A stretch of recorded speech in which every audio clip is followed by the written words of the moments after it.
상쾌한 아침 원주에서 출발합니다.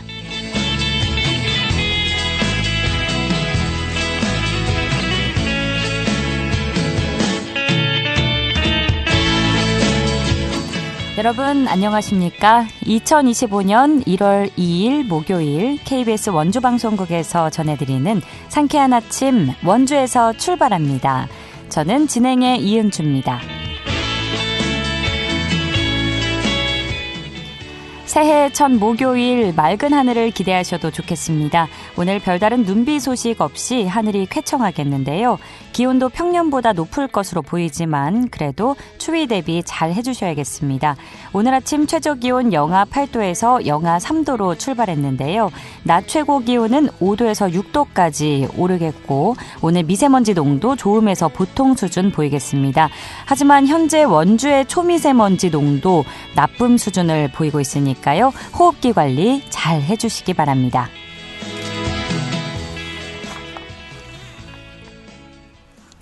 오늘 준비한 소식입니다. 우리 지역의 주요 현안에 대해서 깊이 있게 탐구해보는 시간 갖고요. 늘어나는 교통약자 이용 수요에 대응하기 위해 기존 임차 택시를 바우처 택시로 새롭게 개편했다는 소식 리포터 코너에서 전해드립니다. 전국적으로 98명의 사망 상해 피해를 낸 가습기 살균제 사건 기억하시나요? 제조 판매 업체 관계자들에게 유죄가 선고된 원심을 대법원에서 얼마 전 고등법원으로 돌려보내는 판결을 내렸는데요. 관련 내용 짚어보도록 하죠. 1월 2일 목요일 상쾌한 아침 원주에서 출발합니다.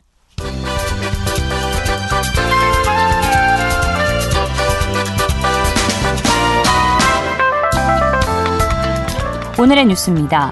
영월경찰서와 영월군 농업기술센터가 주천면 용성리 일원에 농업기계 교통안전과 사고감지 알람 시스템을 설치해 시범 운영 중입니다. 강원도 최초로 사물 인터넷 융합기술 등을 접목해 시범 운영하는 시스템은 LOT 교통표지판 등으로 전방 농기계 접근 정보를 운전자 등에게 실시간 제공해 감속 등 안전운전을 유도할 수 있습니다. 원주시가 2025년 농촌 빈집 정비 사업 지원 대상자를 모집합니다. 농촌 지역 빈집을 건축주가 자진 철거하는 경우 철거비를 일부 보조하는 방식으로 1년 이상 사용하지 않은 농촌주택이나 건축물로 읍면지경이나 주거와 상업, 공업지역을 제외한 동지역에 있는 빈집이면 신청이 가능합니다. 오는 15일부터 다음 달 23일까지 각 읍면동 행정복지센터에 신청서를 접수하면 됩니다. 횡성 지역 청소년들이 아르바이트에 필요한 자격증 취득에 열중하고 있습니다. 횡성군 청소년 수련관은 지난해 9월부터 12월까지 바리스타 자격증반을 운영해 수강 청소년들이 바리스타 자격증 시험에 합격하는 기회를 제공했는데요. 이번 프로그램에서는 수강생 6명이 자격증을 취득해 겨울방학 등을 활용한 아르바이트에 활용할 수 있게 됐습니다. 오늘의 뉴스였습니다.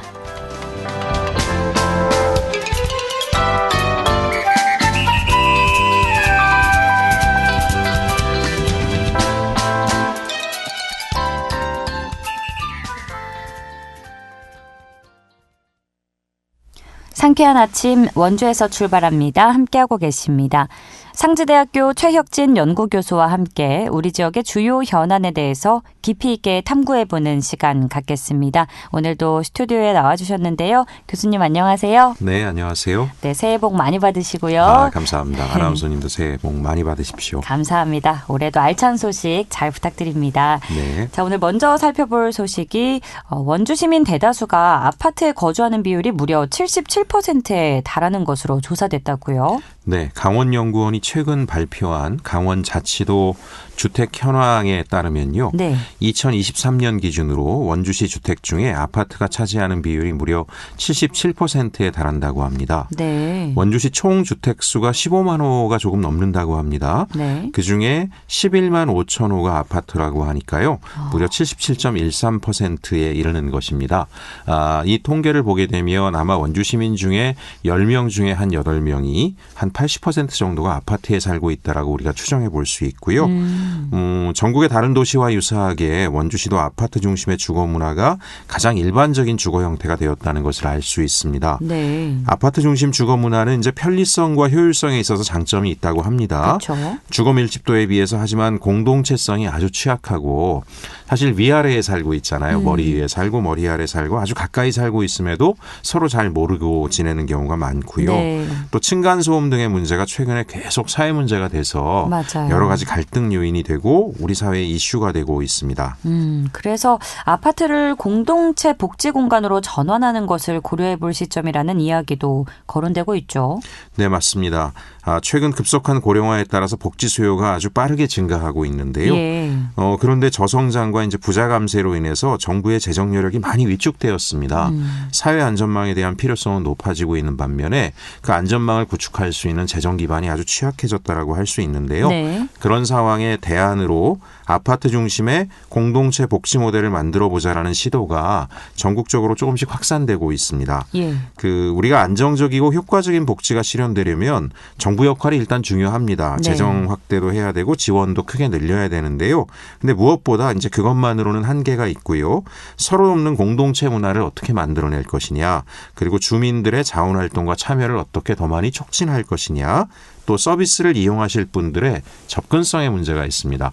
예를 들면 좋은 복지 서비스를 제공한다고 하더라도 접근하기가 어려워서 이용하지 못하면 이제 소용이 없게 되는 거겠죠. 네. 이런 것들이 통합적으로 실현되어야 좋은 복지가 가능하다라고 하는데요.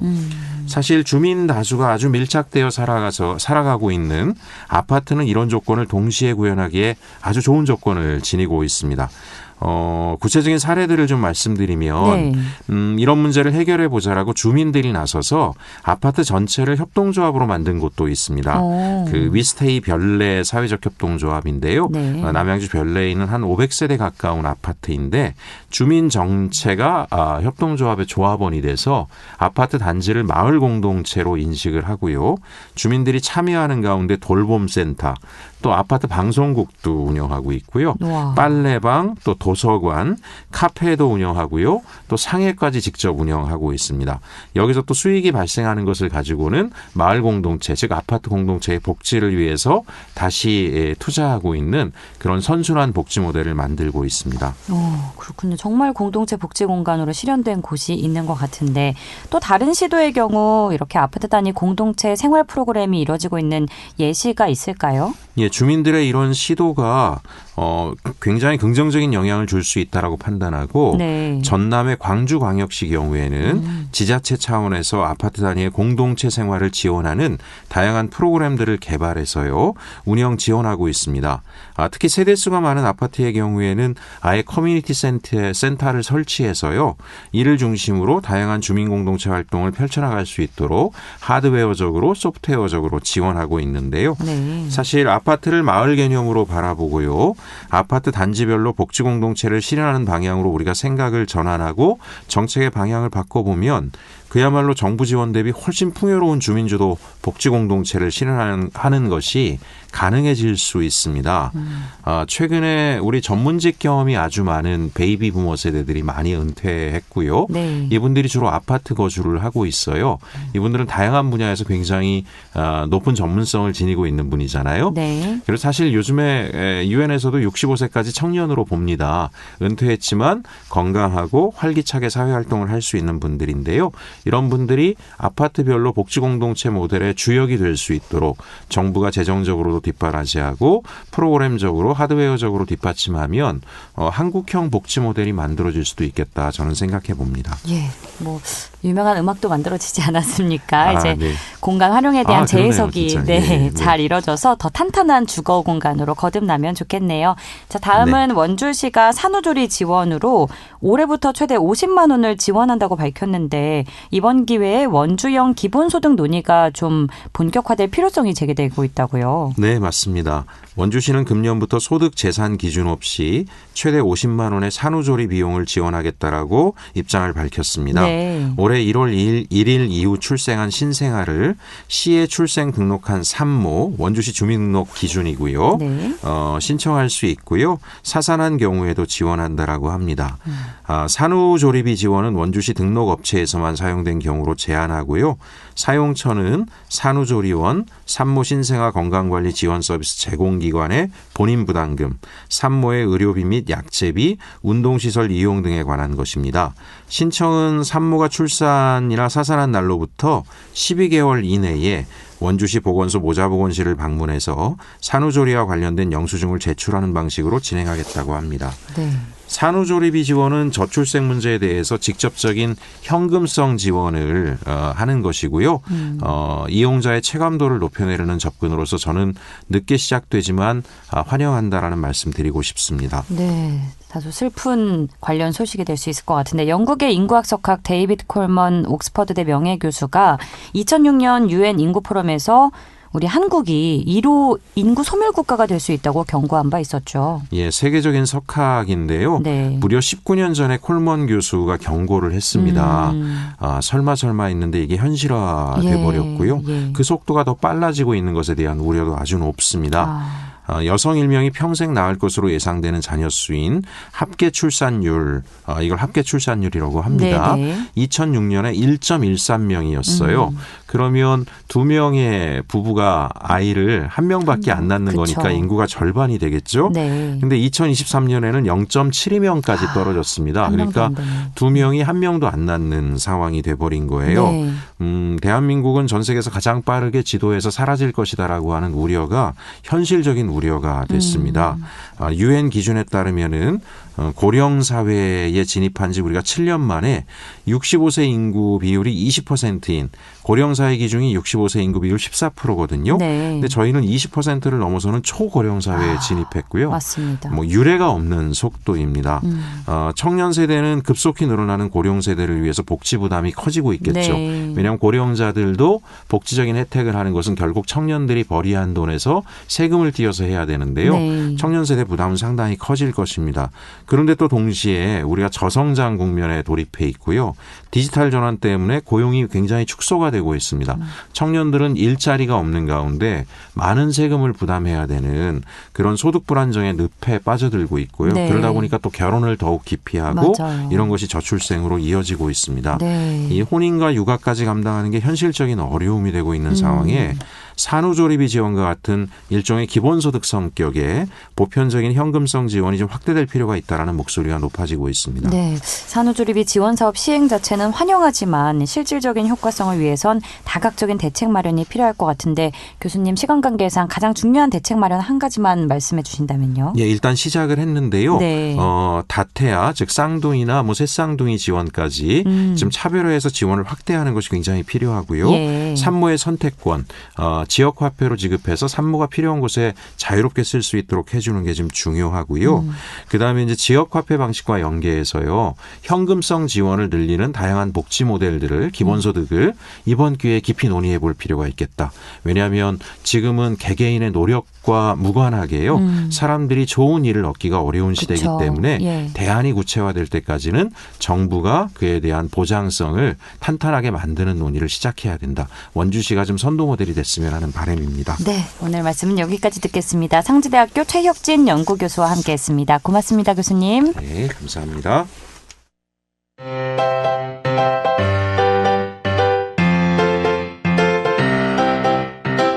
KBS 원주방송국이 유튜브 다시 듣기 서비스를 실시합니다. 매일 아침 강원 영서남부권의 뉴스와 정보를 전해드리는 상쾌한 아침 원주에서 출발합니다는 KBS 원주라디오 유튜브 채널을 통해 다시 들을 수 있습니다.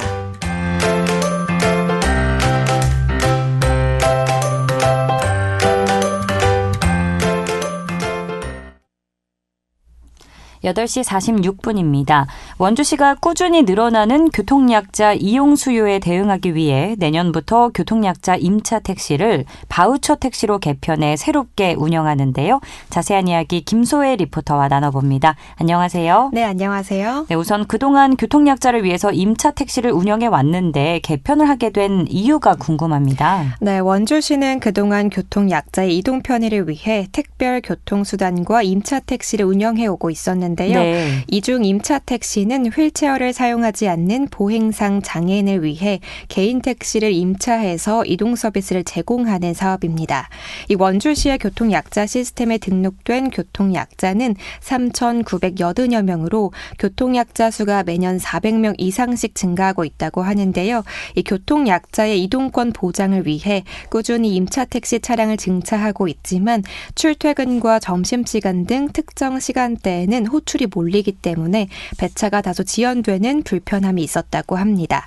이 임차 택시 차량 부족뿐만 아니라 운전원의 근무 여건이 악화되면서 임차 택시의 운영 체계를 전반적으로 개편하기 위해 바우처 택시를 도입하게 됐다고 하는데요. 네. 이 바우처 택시는 평상시 일반 영업을 하다가 교통약자 호출을 받으면 교통약자 콜택시로 전환해 이동하는 시스템이고요. 월 350만 원의 고정 임차료를 지급하던 임차 택시와 달리 교통약자 요금을 제외한 나머지 택시 요금과 인센티브를 시에서 지급하는 방식으로 진행됩니다. 이와 관련된 자세한 이야기 원주시 대중교통과 택시팀 이은주 팀장에게 들어봤습니다. 원주시는 2010년부터 휠체어 탑승 차량인 특별교통수단을 도입하여 현재는 40대를 운영하고 있습니다. 비휠체어 장애인을 위한 임차 택시는 2019년부터 도입하여 현재 12대를 운영하고 있으며 내년 바우처 택시로 전환하여 20대까지 증차할 계획입니다. 교통약자 이동수단에 대해서 이용자 대기 시간 단축을 위해 지속적으로 운영을 개선하고 있습니다. 네, 2025년 1월부터 새롭게 운영하는 바우처 택시 어떻게 이용할 수 있는지 궁금하고요. 또 어떤 점들이 새롭게 변경됐는지도 설명 부탁드립니다. 네, 우선 바우처 택시는 교통약자 시스템에 등록된 보행상 장애인만 이용 가능한데요. 네. 신청 방법은 기존 임차 택시 이용 방법과 같습니다. 강원도 광역 이동지원센터 1577-2014번으로 전화해서 배차를 요청하거나 강원 교통약자 앱을 통해서도 호출할 수 있습니다. 이번에 새로 변경된 내용으론 기존 시각, 뇌, 병변, 신장 장애에서 보행상 장애 전체로 이용 대상을 확대했고요. 네. 하루 8대에서 20대로 운행 대수도 늘렸습니다. 또 지역 전역으로 운영 범위를 확대했고요. 기존엔 오전 7시 운행을 시작했지만 오전 4시로 시간을 조정하면서 시간이 늘어났습니다. 원주시는 바우처 택시 운송사업자로 선발된 20명을 대상으로 이 서비스 강화 교육도 실시했는데요. 이번 바우처 택시 도입을 통해서 이용객들의 불편이 해소되고 운전원의 근무 여건도 개선됐으면 좋겠습니다. 마지막으로 원주시 대중교통과 택시팀 이은주 팀장의 말씀 들어보겠습니다. 바우처 택시 도입을 위해 지난 8월 이용자와 간담회를 실시하였습니다. 임차 택시가 바우처 택시로 개편되는 주된 내용은 운송 수입을 지급하는 방식을 바꾸는 것이고 이용자의 대상 범위, 운행 대수, 운행 지역, 운행 시간 등은 확대되기 때문에 서비스는 더욱 좋아질 것으로 기대하고 있습니다. 지난 24일에는 서비스 향상을 위한 교육을 실시하였고 운송 사업자분들도 많은 노력을 해주실 것으로 예상됩니다. 이용자분들께서 불편사항을 건의해 주시면 적극 반영될 수 있도록 하겠습니다. 교통약자 바우처 택시가 조기에 정착될 수 있도록 이용자분들과 운송사업자분들의 많은 관심과 이용 부탁드립니다. 원주시가 교통약자 이동수단 서비스인 바우처 택시를 올해부터 운영한다는 소식 잘 살펴봤습니다. 오늘도 알찬 정보 고맙습니다. 김소혜 리포터였습니다. 네, 감사합니다.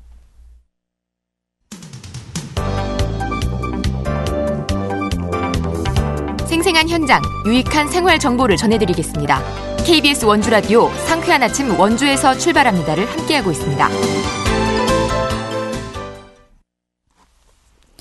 98명의 사망, 상해 피해를 낸 가습기 살균제 사건 여러분 기억하시나요? 가습기 살균제 피해로 신체적 피해는 물론 정신적 피해까지 고스란히 피해자와 피해자 가족들의 몫으로 남은 가운데 재판에 넘겨진 제조 판매업체 관계자들에게 유죄가 선고된 원심이 지난 12월 26일 대법원에서 뒤집혔는데요. 관련 내용 환경보건시민센터 최예용 소장과 짚어보겠습니다. 소장님 안녕하십니까? 네, 안녕하세요. 네, 지난 2010년에서 2011년 사이 국민들의 공분을 산 가습기 살균제 피해 사건에 대한 민형사 소송이 2012년부터 시작돼서 현재까지도 진행 중인데요. 먼저 가습기 살균제 피해 사건 개요를 좀 간단히 설명해 주실까요? 네네. 가습기 살균제 피해 사건은 지금부터 30년 전입니다. 예. 1994년 SK가 처음으로 가습기 살균제라는 제품을 개발하면서 시작이 됐습니다. 예. 그러니까 가습기라는 거가 이제 가습기 물통에 물을 하루 이틀 길게는 며칠씩 이렇게 집어넣어서 이제 그 분무해서 쓰는 제품인데 물을 넣어서 사용하다 보니까 그 안에 이상한 찌꺼기나 이런 균 같은 게 생기기 쉽죠. 그쵸. 그거를 일반적으로는 헹기거나 청소해서 이제 사용하는데 그렇게 할 필요 없이 가습기 살균제라는 제품을 집어넣기만 하면 그게 싹 다 깨끗해진다. 그리고 심지어는 거기서 나오는 공기도 깨끗하다. 이런 식의 이제 홍보를 통해서 네. 이 제품을 판매하기 시작했어요. 사실은 그 제품이 안전한지 그 살균 성분이라는 건 사실은 농약이었습니다. 근데 그거를 집어넣어서 거기서 물과 함께 나온 성분이 안전할 리가 없는데도 이제 SK는 그렇게 거짓 홍보를 하고 안전시험도 하지 않은 채 판매를 했고 네. 이것이 당시에 신문 광고라든지 이런 걸 하고 그다음 또 90년대 중후반부터 대형 할인마트가 이제 유행을 하면서 예. 예, 이 제품이 굉장히 많은 선풍적 인기를 끈 거예요. TV 광고도 하고 막 그랬습니다. 네네. 그래서 2000년대 중반쯤에는 매년 100만 개 이상씩 판매되고 제품도 한 40개, 50개씩 유사한 제품이 쏟아져 나왔죠.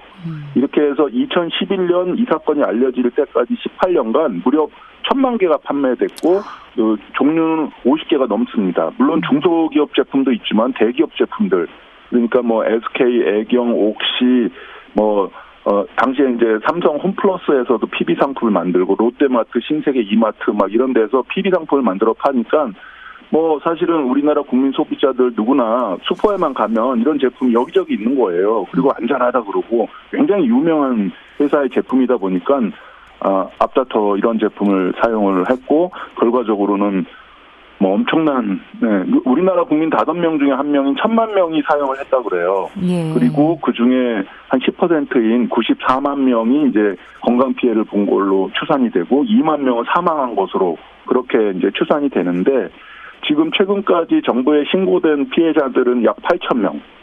그중에 사망자가 1,800명이나 됩니다. 그렇군요. 그래서 피해자들은 이 사건을 6.25 이후에 최대 인명피해 사건이다. 이렇게 말씀하는 분도 계십니다. 네, 정말 안타까운 사건인데 지난 2021년 5월 춘천에서 가습기 살균제 강원도 피해 규모 발표 기자회견을 가진 바 있었습니다. 이날 예. 기자회견의 내용과 함께 강원도에서 가습기 살균제로 인한 피해 규모는 어느 정도였는지 알려주실까요? 예, 앞서 말씀드린 바대로 이 가습기 살균제는 전국에서 판매한 거예요. 예, 그러다 보니까 거의 모든 지역에서 피해자들이 이제 나왔는데 당시에 이제 강원도 피해 신고는 171명, 그 중에 사망자는 34명이었습니다. 그리고 그때 당시 2021년 당시 구제 인정자 그러니까 피해 구제법이 이제 시행이 됐는데 90명이고 그중에 사망자가 19명으로 인정률은 50%가 조금 넘는 53%였습니다. 어떻게 보면 이제 강원도 인구가 전국적으로 봤을 때 광역자치단체에 비교해서 이제 상대적으로 작으니까 작을 수도 있는데 이상하게 강원도는 피해 신고가 작은 편이에요. 하지만 과연 피해자가 전체적으로 적으냐? 그건 아니고 예. 저희가 추산을 해보니까 강원도 전체 가습기 살균제 사용자가 약 한 26만 명으로 추산이 되고 건강 피해자는 2만 8천 명. 그러니까 신고된 사람들이 171명이니까 전체 1%도 10명 중에 1명도 채 신고가 안 된 그런 굉장히 낮은 신고율을 보이는 곳이 이제 강원도다, 이렇게 저희는 파악하고 있습니다. 예, 지역을 불문하고 뭐 피해를 본 곳이 너무 많을 것 같은데요. 소장님, 저희가 죄송하게도 시간이 많지 않아서요. 이제 관련 판결이 이번에 뒤집혔는데 이 부분만 마지막으로 짚어주시겠습니까? 저희가 다음에 또 연결하도록 하겠습니다. 그렇게 하시죠.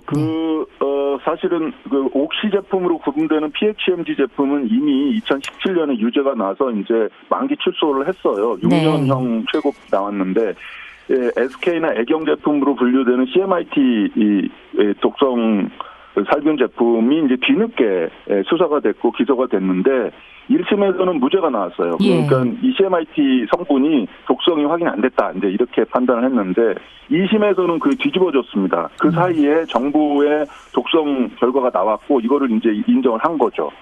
더불어서 이 사용자들은 그 옥시 제품과 애경 제품을 동시에 쓴 사람들이 많아서 그 사람들의 경우에 이제 공동정범이라고 해가지고, 그 PHMG 제품 사용과 CMIT 제품 사용 생산자들을 모두 다 처벌하는 그런 판결이 나왔는데. 예, 소장님, 저희가 시간 관계상 다음에 다시 연결하겠습니다. 고맙습니다. 그렇게 하시죠. 환경보건시민센터 최예용 소장이었고요. 오늘 순서 마칩니다. 이은주였습니다. 고맙습니다.